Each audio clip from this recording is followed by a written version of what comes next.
Oh, oh, mon bébé. Oh, mon gros bébé. Mais oui, mon amour, gros câlin. Coucou les beautiful, j'espère que vous allez bien. Aujourd'hui, on se retrouve dans cette nouvelle vidéo. Je suis accompagnée de mon petit Svenouche qui fait gros dodo sur mes genoux. Je voulais vous parler de 5 soins super chelous qui existent pourtant. Le truc, c'est qu'à travers l'histoire, il y a eu plein de soins naturels qui ont été super chelous. Hein. Ne vous y trompez pas. Il y a eu par exemple les femmes vénitiennes qui étaient réputées pour le blond vénitien puisqu'elles se décoloraient les cheveux avec de l'urine. Au début, ça a été de l'urine humaine, ensuite ça a été de l'urine de cheval puisqu'un cheval urine quand même un peu plus qu'un humain. Mais quoi qu'il en soit, l'urine est chargée en ammoniac et ça décolore les cheveux. Alors, ça les bousille par la même occasion. D'ailleurs, si l'histoire entière vous intéresse, sachez que j'ai fait une vidéo sur le sujet. Normalement, elle doit apparaître soit dans les fiches, soit dans la description de la vidéo, donc n'hésitez pas à aller cliquer. Il y a aussi des produits qui ont été créés beaucoup plus récemment et qui sont vachement plus chelous. Et c'est de cela dont j'aimerais vous parler aujourd'hui. Le premier produit, c'est de la bave d'escargot. La bave d'escargot, et oui, il y a quelqu'un qui s'est dit un jour, je vais essayer de mettre ça dans un produit cosmétique. Paraît-il que ça a des propriétés anti-rides extraordinaires. Après, personnellement, je n'ai pas testé. D'une part, parce que je suis un peu trop jeune pour avoir des rides. Deuxièmement, parce que c'est chelou quand même. Hein. Je veux dire... Je sais que j'utilise des soins un petit peu particuliers quand même, que des fois je me mets du jus d'oignon sur les cheveux pour les faire pousser plus vite. D'ailleurs, c'est très efficace. Mais... entre le jus d'oignon et la bave d'escargot sur la tronche, il y a quand même une petite différence, hein. Il y a quand même une énorme question que je me pose vis-à-vis de ça, c'est comment ils ont fait pour récupérer la bave d'escargot. Parce que un escargot ça bave certes, mais c'est pas, on peut pas éduquer un escargot pour lui dire il faut que tu baves et il faut que tu baves ici, là, dans ce petit récipient là. Du coup, comment ils ont fait? Et combien d'escargots est-ce qu'il a fallu pour un seul soin? Eh ben écoutez, la bave d'escargot c'est bon pour les rides. Hein, Sven il est en train de me faire un soin des pieds avec la bave de chien. Et du coup je me demande combien de pots de crème est-ce qu'ils ont vendu? Parce que bon, moi ça ne me tenterait pas du tout, mais alors pas du tout. En plus le pot il était genre à une fortune, hein. Ça coûte une fortune. Ça a un coût la bave d'escargot, hein. C'est pas un truc qu'on peut produire en quantité industrielle. Hein. Donc il y a des crèmes qui coûtent beaucoup moins cher, qui sont beaucoup plus efficaces et qui sont aussi beaucoup plus naturelles. Outre le fait que bien sûr on peut faire ces produits de cosmétiques soi-même, hein. Ça, on va pas revenir là-dessus. Du coup, j'ai fait quelques recherches sur le sujet. Il paraît que la bave d'escargot était déjà utilisée dans l'Antiquité et dans la Grèce antique. Alors si vous voulez un anti-ride naturel, il y a beaucoup plus simple que la bave d'escargot. Hein. Le thé vert, ça marche aussi très bien. Vous préparez du thé comme si vous faisiez une infusion. Et après vous le vaporisez sur votre visage une fois qu'il a refroidi. Ça laisse pas d'odeur, pas de coloration, pas d'effet gras, pas de quoi que ce soit. C'est parfaitement invisible. Vous pouvez faire votre routine beauté derrière comme d'habitude. Et ça a un effet anti-ride, un effet coup de fouet. Ça donne bonne mine. Ça rehausse un petit peu le teint. Ça redonne un bon coup de fouet à la peau. Enfin bref, c'est l'anti-ride parfait. C'est super simple à utiliser. Et ça convient à toutes les peaux, donc il n'y a pas de souci. Et en plus, bon, ça vient d'une plante, hein, du coup on peut laisser les escargots tranquilles parce que eux, par contre, je pense qu'ils n'ont rien demandé. Bref, pour conclure sur la bave d'escargot, je trouve ça absolument incroyable que le marketing ait réussi à vendre un produit comme ça. Parce que ça, moi, ça fait déjà plusieurs années que j'en ai entendu parler de ce produit de bave d'escargot. On m'a même proposé de le tester, j'ai refusé bien entendu. Je trouve ça vraiment incroyable. Comment est-ce que le marketing a pu réussir à vendre un produit pareil?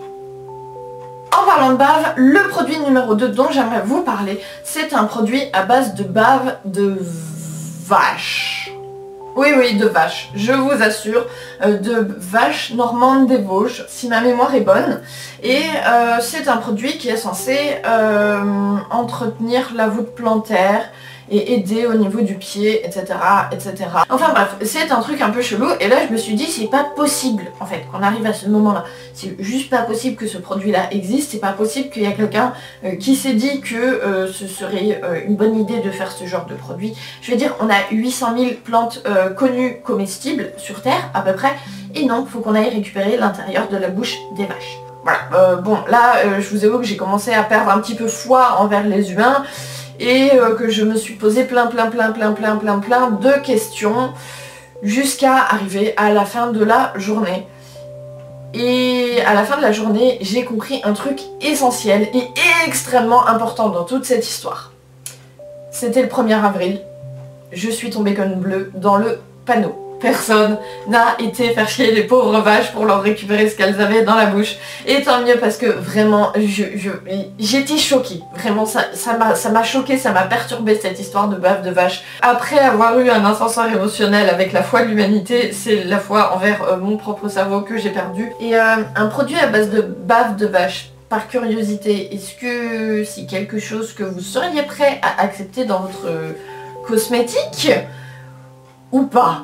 Vraiment, en fait j'aimerais bien connaître, vous voyez, où se trouve la frontière, parce que bon, moi je connais mes limites, hein, je suis prête à faire tout un tas de trucs super chelous, genre me foutre du jus d'oignon dans les cheveux, ce genre de trucs, mais de la bave de vache, c'est un autre niveau quoi, on va dire, c'est un autre niveau.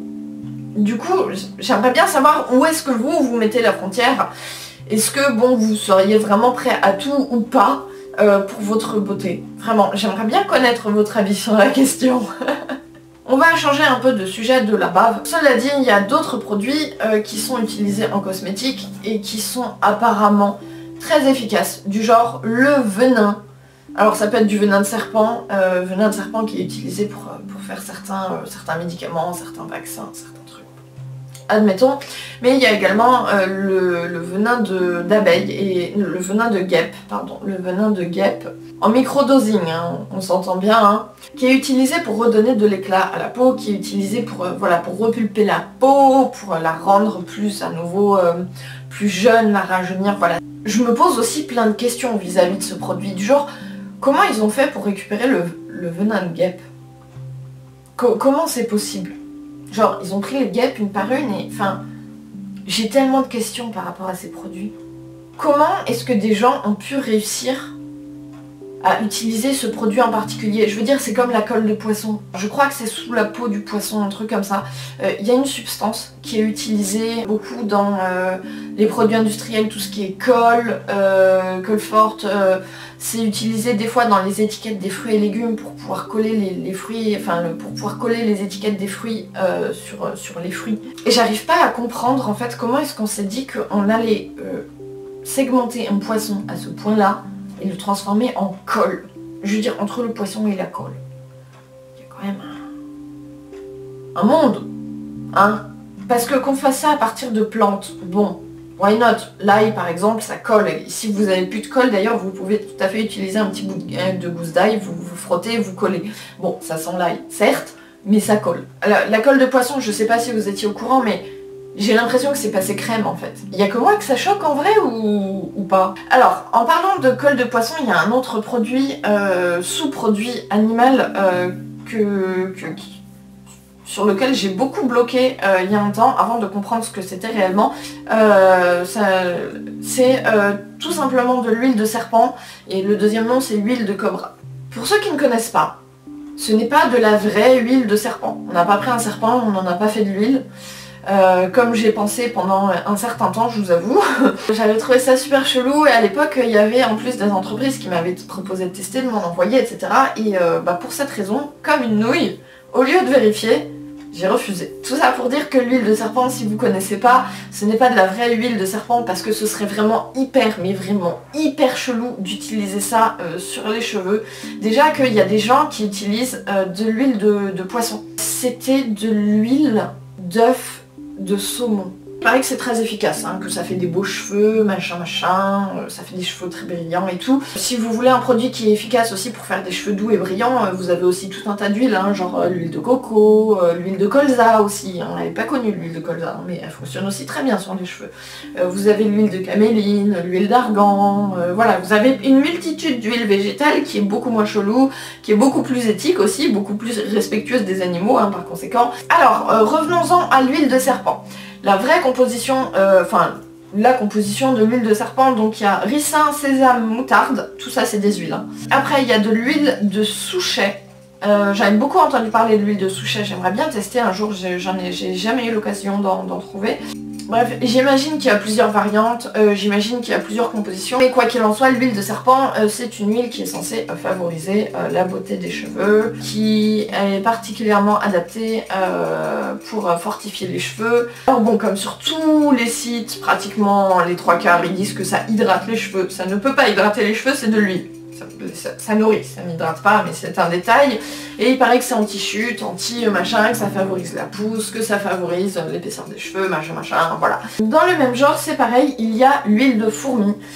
L'huile de fourmi, c'est le même délire que l'huile de serpent. Il paraît que l'huile de fourmi, ça vient justement des femmes du Moyen-Orient qui utilisaient qui écrasaient des œufs de fourmis sur leur peau pour éviter une pousse et une repousse du poil, puisque c'est le but de l'huile de fourmi, qui est en vérité à présent une huile végétale. Du coup, j'aimerais bien savoir, est-ce que cette histoire d'œufs de fourmi, c'est une vraie histoire ou est-ce que c'est simplement du marketing? La raison pour laquelle je vous en parle en fait de cette huile de fourmi, c'est que sur énormément de sites, j'ai vu passer cette huile de fourmi comme étant présentée comme réellement une huile de fourmi et pas comme étant simplement une appellation commerciale. Hein. Sur énormément de sites, on ne trouve pas la composition des produits. Et je vous jure vraiment, ne serait-ce que pour trouver la recette d'huile de fourmi, j'ai galéré. Outre le fait que ce soit une énorme faute professionnelle, parce que normalement on est censé marquer la liste INSI des cosmétiques à partir du moment où on les vend. Là, le fait que ce soit pas marqué, en plus, ça joue sur une confusion au niveau de la composition. Et enfin bref, je trouve pas ça honnête du tout, je trouve pas ça cool du tout vis-à-vis du consommateur. Et juste un petit dernier laïus là-dessus, si jamais vous voulez acheter des produits cosmétiques et qu'ils ne mettent pas la composition INSI, la liste INSI, n'achetez pas sur ce site, simplement. C'est juste qu'ils sont pas sérieux et qu'ils font pas les choses comme il faut. Voilà. Petit laïus fini, on passe à autre chose avec l'huile de fourmi, je pense que vous avez compris le délire. Il y a un dernier produit dont j'aimerais vous parler. C'est un produit qui a été popularisé par les stars d'Hollywood. Ça s'appelle la Vampire Lift. Il s'agit en fait de se prélever du sang humain. En institut, on prélève le sang. Après, il faut faire un truc, il faut purifier pour extraire les plaquettes de je sais pas quoi, du truc, de bidule. Et après, on réinjecte le sang sous la peau dans le visage. Ça améliore l'aspect de la peau, c'est voilà, c'est une opération de chirurgie esthétique. Le truc qui me dérange en fait moi par rapport à ça, c'est que dans notre corps tout a une place. Je veux dire, c'est comme dans la nature, tout a une place, il y a un ordre dans les choses, enfin voilà, ça n'a pas été un peu fait au hasard. Hein. Jouer au petit chimiste, au petit savant avec ça, enfin je trouve ça un petit peu bizarre. Le fait d'apporter un produit qui doit se trouver dans le sang et de l'apporter sous la peau alors qu'il a absolument rien à faire là, même si ça vient de son propre corps, est-ce que à la longue ça va pas créer des problèmes? Dans la chirurgie esthétique, c'est pas du tout comme dans l'industrie du médicament. Il faut étudier le médicament, il faut étudier les effets à court, à moyen et à long terme. Il faut faire des phases d'études sur un panel choisi, des phases de tests, des contre-tests. Enfin voilà, il y a vraiment un protocole qui est censé être respecté en chirurgie esthétique. Ce protocole-là n'existe pas du tout. Un chirurgien se dit tiens, on va essayer tel procédé, oui ça marche, hop, je le dépose, c'est validé, j'ai le droit de l'utiliser. Basta. Étant donné qu'il n'y a pas du tout d'études sur le moyen, le long terme qui sont faits avant la mise en marché des nouveaux procédés, en fait déjà n'importe qui peut jouer au petit chimiste et n'importe qui peut créer un procédé et dire ça fonctionne, je le dépose, je l'utilise. Ça fait qu'au fil du temps, en fait, il y a eu un certain nombre de loupés. Il y avait eu notamment les fils d'or. En fait, c'était pour redonner du galbe à la poitrine. Et grosso modo, il s'agissait d'attacher des fils d'or sous la peau. Le but, c'était du coup de remonter les tissus et de retendre la peau en les tendant à l'aide de fils d'or à l'intérieur de la peau. Le truc, c'est que les fils d'or ne résistent pas vraiment dans le temps, c'est assez fragile. Au fil du temps, il y a un certain nombre de patientes qui se sont retrouvées avec des fils d'or qui ont cassé sous la peau et du coup qui sont un petit peu baladés, qui ont créé des irritations, des inflammations, des problèmes de peau, voire même des problèmes de santé, parce que c'est dans le sternum, hein, il y a un peu quand même des organes vitaux.